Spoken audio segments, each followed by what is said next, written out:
Halo leaders, dalam kesempatan kali ini saya akan membahas tentang komunikasi seorang pemimpin yang etos, patos, dan logos. Setiap leader harus mampu memahami konsep komunikasi yang efektif, sehingga setiap pesan yang disampaikan dapat dimengerti dengan baik oleh audiensnya.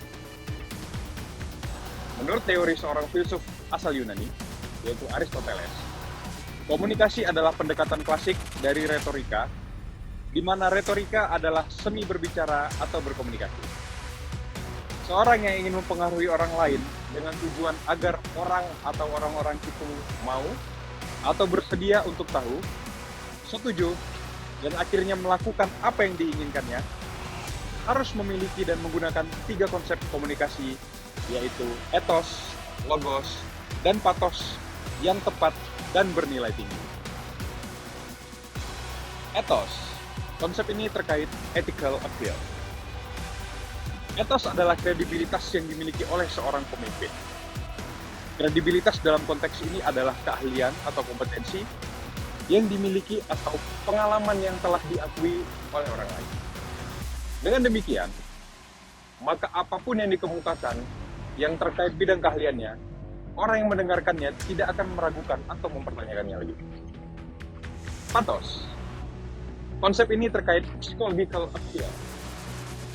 Patos adalah eksploitasi dari emosi atau perasaan pihak lain dengan memanfaatkan berbagai modal, misalnya personal branding dan penampilan yang tepat dan menarik.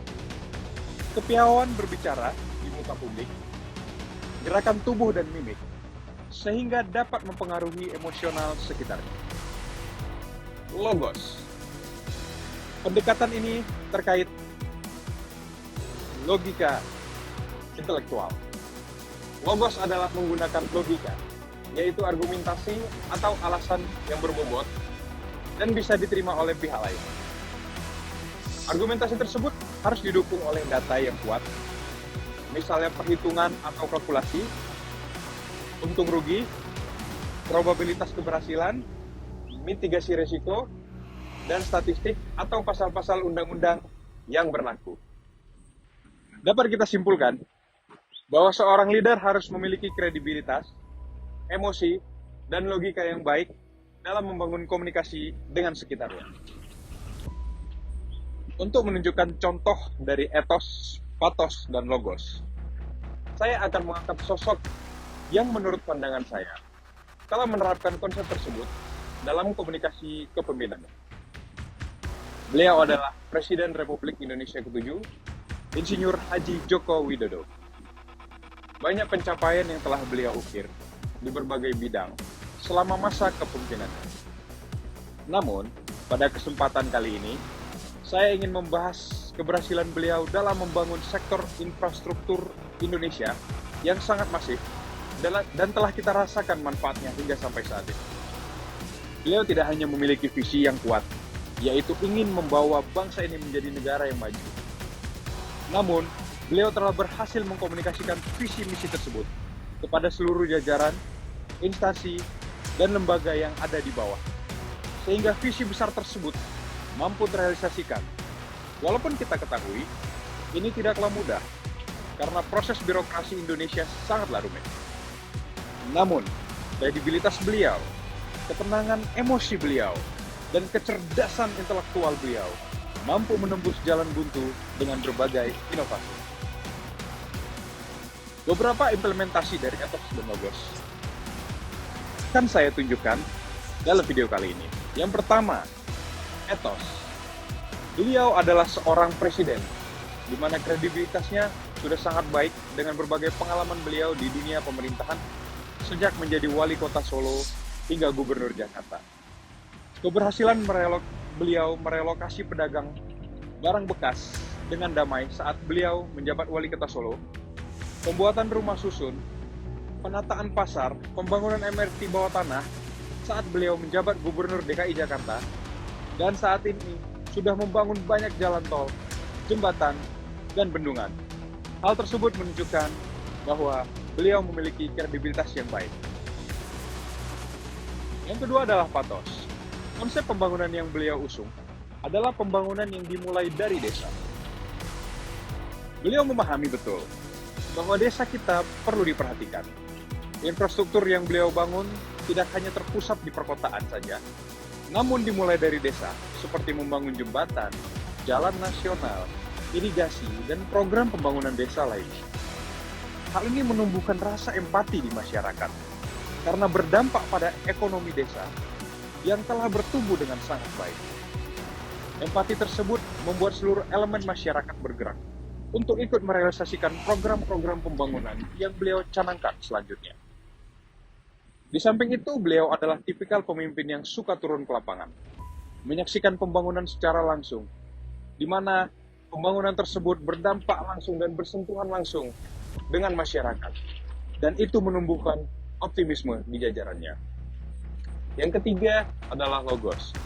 Ketika menyampaikan programnya, beliau selalu menyajikan data dan fakta yang kuat, sehingga setiap perencanaan dan program pembangunan yang beliau kerjakan dapat diterima dengan baik oleh akal pikiran setiap jajaran di bawahnya dan bahkan oleh seluruh masyarakat Indonesia. Berikut saya akan menunjukkan beberapa pencapaian beliau dalam pembangunan sektor infrastruktur. Yang pertama adalah jalan tol. Sejak kepemimpinan beliau dari 2014 hingga sampai 2022 saat ini, beliau sudah membangun 36 ruas jalan tol baru dengan total panjang 1.900 km yang terbentang dari Aceh hingga sampai Papua. Tol tersebut terdiri dari tol Trans Sumatera, Trans Jawa, dan selebihnya tersebar di Pulau Sulawesi dan Kalimantan. Jumlah ini sangatlah signifikan, karena sebelumnya kita hanya memiliki 380 km jalan tol saja. Yang kedua, jalan nasional. Beliau telah membangun 4.600 km jalan nasional. Yang ketiga, jembatan. Beliau telah membangun 40.000 meter panjang jembatan. Yang keempat, pos lintas batas negara. Hal ini juga tidak lepas dari perhatian beliau.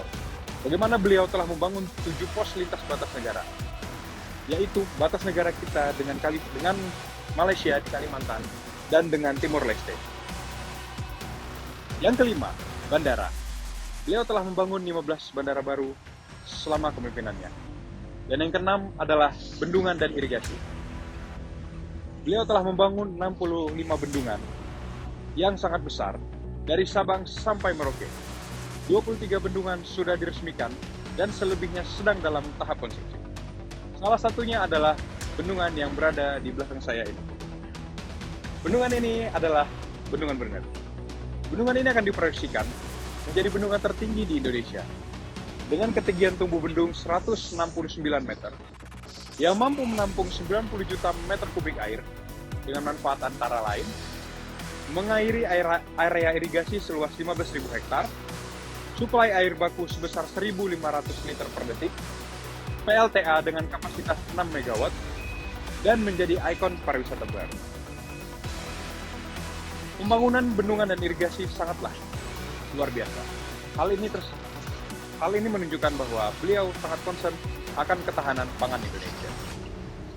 Dan dapat disimpulkan bahwa beliau adalah pemimpin yang walk the talk, melakukan sesuai perkataan. Selain itu, beliau adalah tipikal pemimpin yang transformasional. Kepemimpinan transformasional atau transformational leadership adalah gaya kepemimpinan dengan membangun visi bersama untuk menginspirasi pengikut dan memenuhi tantangan yang ditetapkannya. Pemimpin menumbuhkan kesetiaan dan kepercayaan diri di antara pengikut. Mereka memotivasi bawahan untuk melakukan hal yang lebih baik. Pemimpin juga mengakui kontribusi individu anggota tim. Mereka mendorong pertukaran gagasan secara bebas, berbagi penghargaan untuk pencapaian, dan bertanggung jawab atas kegagalan. Beberapa ciri khas kepemimpinan transformasional membedakan mereka dari gaya pemimpinan lainnya. Seorang pemimpin transformasional adalah seseorang yang pertama, mendorong motivasi dan perkembangan positif pengikut. Yang kedua, menumbuhkan lingkungan kerja yang etis dengan nilai, prioritas, dan standar yang jelas. Yang ketiga, mencontohkan standar moral dalam organisasi dan mendorong orang lain untuk melakukan hal yang sama. Yang keempat, membangun budaya perusahaan untuk bekerja demi kebaikan bersama, alih-alih mementingkan diri sendiri. Yang kelima, menekankan pada keaslian, kerjasama, dan komunikasi terbuka. Yang keenam, memberikan pelatihan dan bimbingan kepada bawahan. Yang ketujuh, memberi anggota peluang untuk membuat keputusan dan pengambilan tanggung jawab. Demikian pembahasan mengenai komunikasi pemimpin yang etos, patos, dan logos dari saya. Bahwa setiap kita bisa menjadi leader yang baik di tempat kita bekerja maupun di organisasi kita. Terima kasih.